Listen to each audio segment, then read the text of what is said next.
ကောင်မလေးတယောက်ကဟင်းချက်ပြိုင်ပွဲတစ်ခုတည်းကိုဝင်ရောက်ရှင်ပြိုင်ခဲ့ပါတယ်။သူမဟာပြင်ဆင်ထားတဲ့လက်ဆက်ပြီးအစင်းမြင့်တဲ့ပါဝင်ပစ္စည်းတွေအားလုံးကိုလွှတ်ပစ်လိုက်ပါတယ်ပြီးတော့အမိုက်ပုံးတွေကနေပုတ်တိုးနေတဲ့ဟင်းရွက်တွေကိုကောက်ယူလိုက်ပါတယ်။အဲ့ဒါတွေမကပဲချက်ပြုတ်ဖို့အတွက်မစင်တွေပေးချင်နေတဲ့ဝက်ဥတွေကိုအသုံးပြုခဲ့ပါတယ်။ဒီပါဝင်ပစ္စည်းတွေအားလုံးကိုအိုးတစ်လုံးနဲ့ထည့်ပြီးသူမလော်လိုက်တဲ့အခါချက်ချင်းပဲအနံ့ဆိုးတွေထွက်ပေါ်လာပါတော့တယ်။ပရိသတ်တွေကတော့သူမယူသွားပြီလို့ထင်နေကြပါတယ်။ဒါ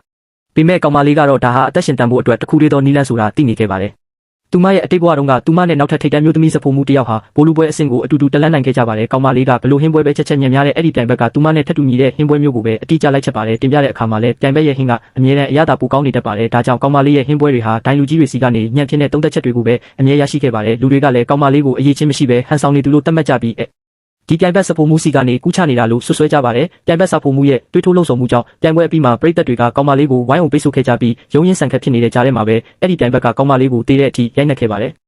ဒါပေမဲ့နောက်တစ်စက္ကန့်မှာပဲကောင်မလေးဟာဘိုးလူပွဲစင်မြင့်ထက်စီကိုပြန်လည်ဝင်စားပြီးရောက်ရှိလာခဲ့ပါတယ်။ပြိုင်ပွဲဝင်နှစ်ယောက်လုံးဟာသူတို့ရဲ့ပထမဆုံးတူညီတဲ့ဟင်းပွဲကိုချက်ပြုတ်ပြီးစီးသွားချိန်မှာဒိုင်လူကြီးတွေကပြိုင်ဘက်ရဲ့ဟင်းပွဲကိုအရသာရှိတယ်လို့ချီးမွမ်းကြပြီးကောင်မလေးရဲ့ဟင်းပွဲကိုတော့စံမမီဘူးလို့ပြောကြပါတယ်။ညံများတဲ့ပြိုင်ဘက်ကကောင်မလေးကိုသူမနိုင်အောင်တမင်တက်တက်လက်လျှော့ပေးခဲ့တာလားဆိုပြီးဟန်ဆောင်မင်းမြန်းကရန်စခဲ့ပါတယ်။ကောင်မလေးကတော့အဲ့ဒီရန်စမှုကိုလစ်လျူရှုထားလိုက်ပါတယ်။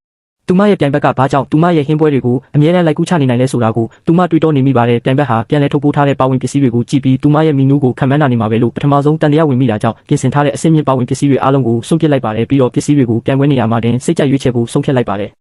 သူမဟာလူထုကိုတခါမှမပြဘူးသေးတဲ့သူမတို့မိသားစုရဲ့တည်တံ့လျှို့ဝှက်ချက်နည်းအတိုင်းချက်ပြုတ်ဖို့ပြင်ဆင်လိုက်ပါတယ်ဒါပေမဲ့သူမဟင်းချက်လို့ပြီးချင်းမှာပဲညံများတဲ့ပြိုင်ဘက်ကသူမနဲ့ထပ်တူညီတဲ့ဟင်းပွဲအမိကိုပဲအတိအကျကြေညာလိုက်ပြန်ပါတယ်ဟင်းပွဲနှစ်ပွဲဟာတကြော့ပြန်ထပ်တူညီနေခဲ့ပြန်ပါပြီဟင်းပွဲနှစ်ခုလုံးကိုမြည်ဆန်းပြီးတဲ့နောက်မှာတော့ဒိုင်လူကြီးတွေကပြိုင်ဘက်ရဲ့ဟင်းပွဲကိုပဲအမတ်ပို့ပေးခဲ့ကြပါတယ်ပရိသတ်တွေကလည်းကောင်မလေးကိုခိုးချပါတယ်ဆိုပြီးစတင်ဆွဆွဲကြပါတော့တယ်ကောင်မလေးတစ်ရောက်စော့အမင်တက်သွားရပြီးသူမရဲ့မိသားစုကိုယ်ပိုင်လျှို့ဝှက်ချက်နည်းကိုပြိုင်ဘက်ကဘလို့လုပ်ပြီးသိနေရတာလဲဆိုတာကိုနားမလည်နိုင်အောင်ဖြစ်နေရပါတယ်ဆိုင်ထဲကလူတစ်ယောက်ကသူမရဲ့မီနူးနဲ့လျှို့ဝှက်ချက်ပြုတ်နည်းစာအုပ်ကိုပေါက်ကြားအောင်လုပ်လိုက်တာနေမှာပဲလို့သူမတန်တရားဝင်မိပါတယ်နောက်တစ်ဆင့်အတွက်တော့ကောင်မလေးဟာလုံးဝအသစ်ဆက်ဆက်ဖြစ်တဲ့ကိုပိုင်ဟင်းပွဲတစ်ခွက်ကိုဖန်တီးဖို့ဆုံးဖြတ်လိုက်ပါတယ်။ပြိုင်ဘက်ကိုတွေးဝေသွားစေဖို့အတွက်ပါဝင်ပစ္စည်းပေါင်း30မျိုးထက်မကကိုသူမရွေးချယ်ခဲ့ပါတယ်။ဒါပေမဲ့ရွေးချယ်ထားတဲ့ပါဝင်ပစ္စည်းအလုံးကိုမဖြစ်မနေအသုံးပြုရမှာဖြစ်ပြီးမသုံးရင်ပြိုင်ပွဲကနေထုတ်ပယ်ခံရမယ်လို့ဒိုင်လူကြီးတွေကသူမကိုချက်ချင်းတတိပေးပါတယ်။ကောင်မလေးကလည်းအဲ့ဒီစီကံကိုလက်ခံလိုက်ပါတယ်။ဝန်ထမ်းတွေနဲ့ကူညီပေးသူတွေအားလုံးကသူမရဲ့ရွေးချယ်မှုအပေါ်ဇဝေဇဝါဖြစ်နေကြပါတယ်။ဘယ်ပုံမှန်ဟင်းပွဲကမှဒီလောက်မျိုးစားစုံလင်လာတဲ့ပါဝင်ပစ္စည်းတွေကိုမလိုအပ်လို့ပါပဲအမှန်တော့သူမဟာအဲ့ဒီပစ္စည်းတွေထဲကနေကိုပိုင်မွေးကြိုင်နှစ်တွေကိုတန့်စင်ထုတ်ယူဖို့ပြင်ဆင်နေတာကိုဘယ်သူမှမသိကြပါဘူးသူမဟာအစီများတဲ့အသားကနေစီထုတ်ဖို့ရေမော်ကနေစားထုတ်ဖို့နဲ့လက်ဆက်တဲ့ကြမ်းကနေတကြားထုတ်ဖို့ရည်ရွယ်ထားတာပါဒီနည်းပြူဟာကိုတော့သူမရဲ့ပြိုင်ဘက်ရိပ်မိမှာမဟုတ်ဘူးလို့သူမယုံကြည်နေခဲ့ပါတယ်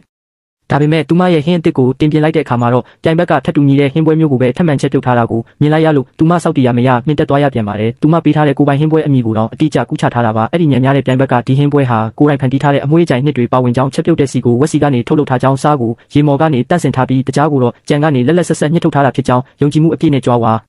ပြောဆိုနေပါတော့တယ်ကောင်မလေးတယောက်လုံးဝကိုအံ့အားသင့်သွားရပြီးပြိုင်ဘက်ဟာသူမရဲ့စိတ်ထဲကအတွေးတွေကိုပါဖတ်နိုင်နေတာလားဆိုပြီးတန်တရားဝင်လာပါတော့တယ်ဒိုင်လူကြီးတွေကလည်းပြိုင်ဘက်ရဲ့ဟင်းပွဲကပဲပိုတာလုံးတယ်လို့ထပ်မံဆုံးဖြတ်လိုက်ကြပါတယ်ပရိသတ်တွေကလည်းကောင်မလေးကိုအမွှန်းတင်ခံထားရုံတင်ပဲရှိတာလို့ဝေဖန်ကြပြီးပြိုင်ဘက်စီကနေကူးချနေတာလို့ပဲအခိုင်အမာယုံကြည်နေကြပါတယ်ပြိုင်ဘက်စားဖို့မှုကလည်းသူမရဲ့စွမ်းရည်အစစ်အမှန်ကိုထုတ်ပြပါဦးဆိုပြီးလှောင်ပြောင်တရော့နေခဲ့ပါတယ်အဲ့ဒီအချိန်မှာပဲကောင်မလေးစီကိုအတွေ့တစ်ခုချက်ချင်းဝင်လာပါတော့တယ်သူမကောင်းကောင်းမွန်မွန်ချက်သမျှဟင်းတိုင်းအခုခံနေရတယ်ဆိုရင်တော့အခုတစ်ခါမှာတော့သူမအနေနဲ့တမင်တက်တက်အဆိုးရွားဆုံးဟင်းတစ်ခွက်ကိုချက်ပြုတ်ပစ်လိုက်ပါမယ်သူမဟာအမိုက်ပုံးထဲကနေပုံနေတဲ့အရွက်တွေကိုချက်ချင်းကောက်ယူလိုက်ပြီးမစေးရသေးတဲ့ဝက်ဥတွေကိုချက်ပြုတ်ဖို့ပြင်ဆင်လိုက်ပါတော့တယ်ပရိသတ်တွေကတော့သူမသုံးပွဲဆက်တိုက်ရှုံးနေသွားလို့အရှုံးပေးလိုက်ပြီလို့ထင်မှတ်နေကြပါတယ်ဒါပေမဲ့မကြခင်မှာပဲထူးဆန်းတဲ့အရာတစ်ခုကိုသူတို့သတိပြုမိသွားကြပါတယ်အဲ့ဒါကတော့ညံများတဲ့ပြိုင်ဘက်ကလည်းအဲ့ဒီဟင်းပွဲမျိုးကိုပဲထပ်ပြီးလိုက်ချက်ထားတာပါပဲတခုတည်းသောကွာခြားချက်ကတော့ပြိုင်ဘက်ရဲ့ဟင်းပွဲမှာတန့်စင်တဲ့ဝက်ဥတွေနဲ့လက်ဆက်တဲ့ဟင်းရွက်တွေကိုအသုံးပြုထားတာပဲဖြစ်ပါတယ်မကြခင်မှာပဲကောင်မလေးရဲ့ဟင်းပွဲကနေယွန်ရှာပွဲအနံ့ဆိုးတွေထွက်ပေါ်လာပြီးပရိသတ်တွေလည်းယွန်ရှာလွန်းလို့နှာခေါင်းတွေကိုပိတ်ထားကြရပါတော့တယ်သူတို့ကကောင်မလေးကိုဒိုင်လူကြီးတွေကိုတမင်တက်တက်ကလဲစားချီတာလို့ဆွဆွဲပစ်တင်ကြပါတယ